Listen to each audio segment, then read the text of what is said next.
तो finally Avengers doomsday का fourth teaser आ चुका है, जहां हम शूरी, अंबाकू, नमोर और बेन ग्रिम को देखते हैं। और टीजर बहुत कुछ इंटरेस्टिंग रिवील भी करता है। हाँ, यहाँ एक्शन नहीं है एक्समैन वाले टीजर के जैसा, लेकिन कुछ बड़ा हुआ है। वॉर से पहले की तैयारी हो रही है, ऐसा फील होता है। पहले आराम से बता देता हूँ कि टीजर में हुआ क्या, फिर हम लोग डिटेल में ब्रेक डाउन करेंगे और साथ ही ये भी जानेंगे कि क्या चांसेस है फिफ्थ टीजर के आने के। फोर्थ टीजर की शुरुआत होती है शूरी के साथ, जहां वो एक डेजर्ट की तरफ बढ़ रही है। वो बोलती है कि उसके लिए जो भी मैटर करते थे उनको उसने खो दिया है। देन आगे हमें नमोरा का फर्स्ट लुक मिलता है। देन हम एक थ्रोन पर नमोर को टेंशन में देखते हैं। शूरी का डायलॉग कंटिन्यू होता है और वो बोलती है कि एक किंग की ड्यूटी होती है कि वो अपने लोगों को आफ्टर लाइफ के लिए तैयार करे, और मेरी भी कुछ ड्यूटीज हैं। एंड देन हम अंबाकू और शूरी को साथ में देखते हैं। देन एक वाइड एंगल शॉट में शूरी और अंबाकू के साथ डोरा मिलाजे भी हैं। और फिर अंबाकू अपने आप को किंग अंबाकू ऑफ वकांडा करके बेन ग्रिम से इंट्रोड्यूस करता है। और फैंटास्टिक फोर का बेन ग्रिम अपने आप को as Ben Yancy Street between Broome and Grande करके। इन द एंड हम शूरी और अंबाकू को अपने शिप पर जाते हुए देखते हैं और शूरी किसी को देखकर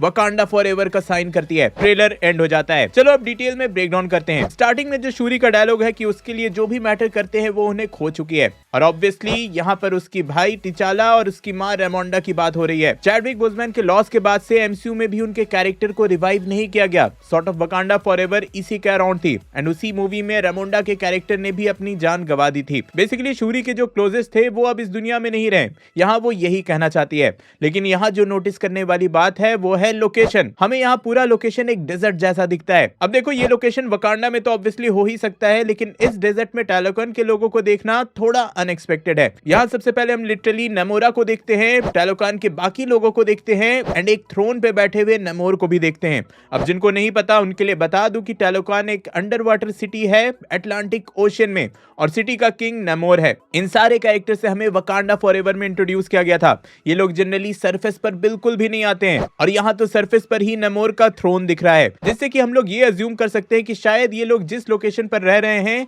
वहां का पूरा पानी सूख चुका है। नहीं तो एक ऐसा बंदा जो कि पानी के अंदर रूल करता है, उसका थ्रोन बाहर क्यों ही होगा। बेसिकली मैं यहाँ ये कहना चाह रहा हूँ कि यहाँ कुछ ऐसे इवेंट्स हुए हैं जो कि इतने बड़े हैं जिससे कि टैलोकान का पूरा पानी ही सूख गया है। ये छोटी बात बिल्कुल भी नहीं है, या फिर मैं ओवर थिंक कर रहा हूँ। सेकंड गेस ये हो सकता है जो कि सिंपल है कि वकांडा फॉरएवर के बाद सिंस टैलोकान्स और वकांडन्स के बीच सब कुछ सॉर्टेड हो गया था, तो मे बी उन्होंने वकांडा में एक लोकेशन इन लोगों को दे दी जहां ये सब मीटिंग कर सकें। वैसे एक और छोटा सा डिटेल है जो शायद ही कोई नोटिस करेगा कि भाई टैलोकान्स जब पानी के अंदर रहते हैं तो ब्लू कलर के होते हैं, लेकिन जैसे ही पानी के बाहर आते हैं और धीरे धीरे ऑक्सीजन से उनका कॉन्टैक्ट होता है, उनका स्किन नॉर्मल ह्यूमन के जैसा होने लगता है। और जब हमें नमोरा का शॉट दिखाया गया था, वहां उसका आधा फेस जो था वो नॉर्मल स्किन कलर का था, एंड नीचे से उसका फेस ब्लू कलर का दिख रहा था, विच मीन्स कि इनको पानी के बाहर आए ज्यादा टाइम नहीं हुआ है। यहाँ कुछ ऐसा हुआ है जिससे कि कुछ घंटे में ही पूरा पानी सूख गया, एंड ऐसा एक ही इवेंट हो सकता है, वो है इनकर्जन। देन हमें अंबाकू का फर्स्ट लुक मिलता है। वैसे हर कैरेक्टर का जो सूट है वो पूरी तरह से अपग्रेड हो चुका है। सबके सूट में कुछ ब्लू कलर का मटेरियल भी दिख रहा है, विच मीन्स कि वकांडन टैलोकान्स के पावर या टेक का भी यूज कर रहे हैं,